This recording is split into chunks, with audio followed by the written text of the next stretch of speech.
दोस्तों आज इंडिया में 15 कार कंपनीज एक दूसरे से बेहतर बनाने की कोशिश करने में लगी पड़ी हैं। आखिर उनमें से 50% शेयर सिर्फ एक ही कंपनी के पास क्यों है? आखिर क्यों भारत के एक आम आदमी की भी भरोसेमंद कार ब्रांड मारुति सुजुकी है? मारुति सुजुकी कार को दोस्तों इतनी सफलता कैसे मिली? अगर आप भी इन्हीं सारे सवालों के जवाब जानना चाहते हैं तो चलिए आज फिर हम आपको सब कुछ बताते हैं। दोस्तों आपने 3 इडियट्स फिल्म का वो डायलॉग तो सुना ही होगा जिसमें राजू की माँ ये कहती है कि लड़के वाले मारुति 800 कार की मांग कर रहे हैं। वैसे तो आपको पता है कि दहेज लेना और देना भाई दोनों ही गलत है, लेकिन दोस्तों इस डायलॉग से आपको कार की पॉपुलैरिटी का पता तो चल ही गया होगा। आज दुनिया के हर कोने में मारुति सुजुकी को बहुत ज्यादा वैल्यू दी जाती है, पर क्यों? इसको जानने के लिए दोस्तों हमें हिस्ट्री में जाना पड़ेगा। दोस्तों 90 के दशक में मारुति 800 में बैठना मिडिल क्लास फैमिली के लोगों के लिए अच्छे दिनों में गिना जाता था। आप यूँ कह सकते हैं कि उस टाइम में जिन लोगों के पास ये कार हुआ करती थी वो अपने आप को किसी राजा महाराजा से कम नहीं समझते थे। इस ऑटोमोबाइल कंपनी ने 1981 में मार्केट में अपने कदम रखे और अपनी खूबसूरत मॉडल और अच्छी सर्विस के साथ अपना एक जबरदस्त इतिहास रचा। सर्वे की माने तो दोस्तों उस समय जितने भी लोग कार खरीदते थे उसमें से हर दूसरा शख्स मारुति को पसंद करता था। इसकी खूबियों को देखकर कुछ ही समय में ये ब्रांड लोग का फेवरेट ब्रांड बन गया।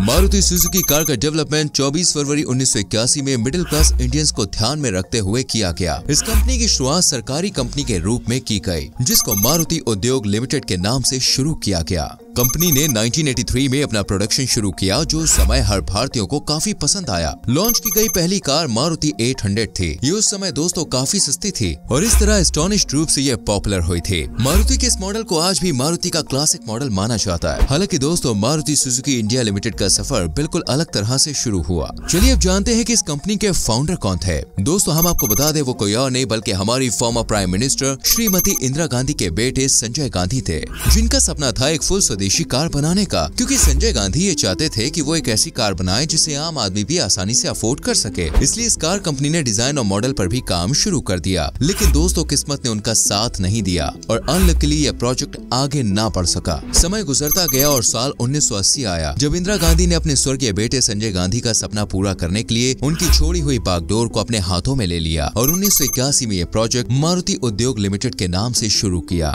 2 अक्टूबर 1982 को सुजुकी मोटर कॉर्पोरेशन जापान के साथ लाइसेंस और ज्वाइंट वेंचर समझौते पर सिग्नेचर किए गए, जो लंबे समय तक चलने वाली और सफल पार्टनरशिप्स की शुरुआत थी। हालांकि इस एग्रीमेंट के 1 साल तक जापान ने ही मारुति सुजुकी कारों का इंपोर्ट किया था। इसके बाद मारुति सुजुकी की पहली फैक्ट्री गुड़गांव हरियाणा में एस्टैब्लिश की गई। जब तक मारुति का एस्टैब्लिशमेंट का काम चल रहा था तब तक जापान की कंपनी सुजुकी कार्स मैन्युफैक्चर्ड को इंपोर्ट करने में लगी हुई थी। चलिए अब दोस्तों नजर डालते हैं इस कार के एस्टैब्लिश के बाद की जर्नी पर। जब इंडिया में इन कारों के प्लांट्स डाल दिए गए तो इंडिया में ही दोस्तों इन कारों के प्रोडक्शन का काम शुरू कर दिया गया। वहीं अगर हम दोनों प्लांट्स की एनुअल कैपेसिटी की बात करें तो ये साल भर में 9 लाख और 14 लाख तक की है। वहीं मैन्युफैक्चरिंग के लिए कंपनी ने गुजरात में अपना एक कॉम्प्लेक्स भी बनाया है। अब आपको बताते हैं कि भाई आज के टाइम में who is the owner of Maruti Suzuki. देखिए हम सभी जानते हैं कि अगर कोई ब्रांड या प्रोडक्ट मार्केट में आता है तो उसका कोई ना कोई ओनर तो यार होता ही है। लेकिन आपको बता दें मारुति सुजुकी कंपनी एक पब्लिक सेक्टर कंपनी है, जिसके कारण इसका कोई भी मालिक यानी कि ओनर नहीं है। दरअसल इस कंपनी को दोस्तों बिल्ड एक सरकारी कंपनी के रूप में किया गया था जिसको मारुति उद्योग लिमिटेड नाम से जाना जाता था। हाँ देखिए ये बात अलग है कि जब कंपनी की शुरुआत हुई थी तो उसमें सुजुकी कंपनी का छोटा सा योगदान रहा है। आपको बता दें कि जब इस कंपनी को शुरू किया गया था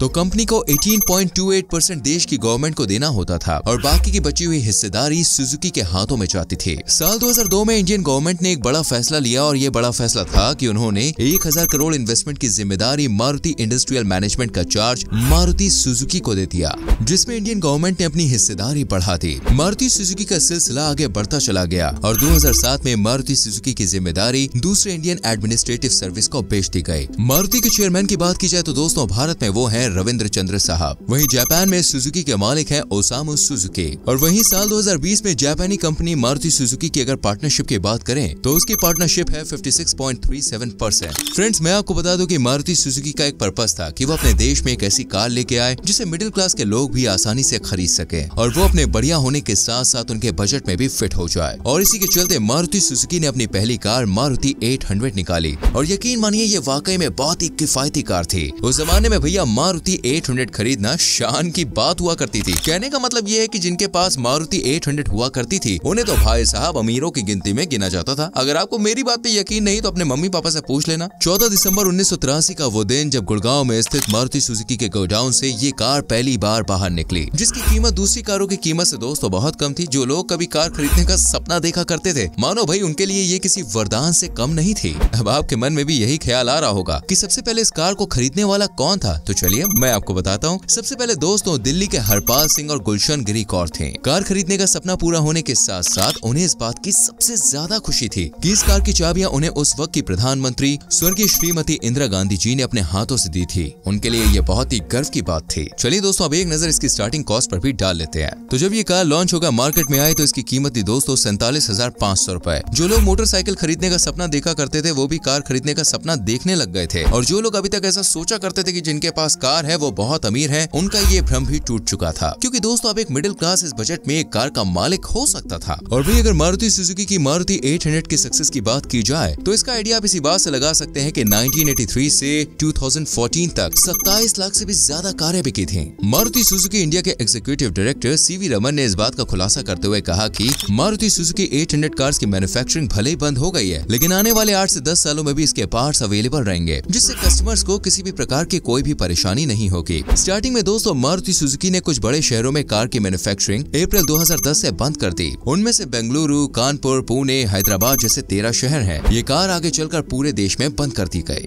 कभी 47,500 रुपए की स्टार्टिंग प्राइस से शुरू हुई ये गाड़ी 5 लाख रुपए तक में भी बिकी आगे चल के। चलिए अब जानते हैं मारुति सुजुकी की और दूसरी कारों के बारे में। दोस्तों मारुति 800 की सक्सेस के बाद मारुति सुजुकी ने एक के बाद एक नई कार्स निकाली जिसे कस्टमर्स ने बहुत पसंद किया, जिसमें साल 1985 में जिप्सी निकाली जो आर्मी मैन और राजपूतों की पहली पसंद बन गई। इसके बाद 1986 में मारुति ने एक और कार मार्केट में उतारी जिसका नाम था मारुति ऑल्टो, जो कि एक फैमिली कार थी जिसे मारुति 800 के चाहने वालों के लिए खास तौर पर बनाया गया था। सक्सेस की सीढ़ियां चढ़ते चढ़ते मारुति ने अपनी कारों को दूसरी कंट्री में भी एक्सपोर्ट करना शुरू कर दिया। उसी साल कंपनी ने प्रोडक्शन के मामले में अपनी 1 लाख कारों की सेल का टारगेट भी पूरा किया। जब मारुति कारों ने देश के बाहर कार्स को एक्सपोर्ट करना शुरू किया तो उसमें सबसे पहला देश आया था हंगरी, जहाँ पे उसने 500 कार्स एक्सपोर्ट की थी। उसके बाद दोस्तों मारुति सुजुकी ने एक के बाद एक नई कारें लॉन्च करनी शुरू कर दी, जिसमें 1993 में मारुति ज़ेन, 1994 में मारुति एस्ट्रीम, 1995 में मारुति ओमनी को लॉन्च किया गया, जिसने कंपनी को ऊंचाइयों तक पहुंचा दिया। इसके बाद भी कंपनी ने दोस्तों बहुत सारे मॉडल्स लॉन्च किए। साल 2002 में एस्ट्रीम डीजल भी शामिल है। इसी तरह 2003 में मारुति ने अपनी एक और नई कार लॉन्च की जो थी ग्रैंड विटारा। देखते देखते प्रोडक्शन के मामले में मारुति ने 4 मिलियन कार्स की मैन्युफैक्चरिंग का रिकॉर्ड बना लिया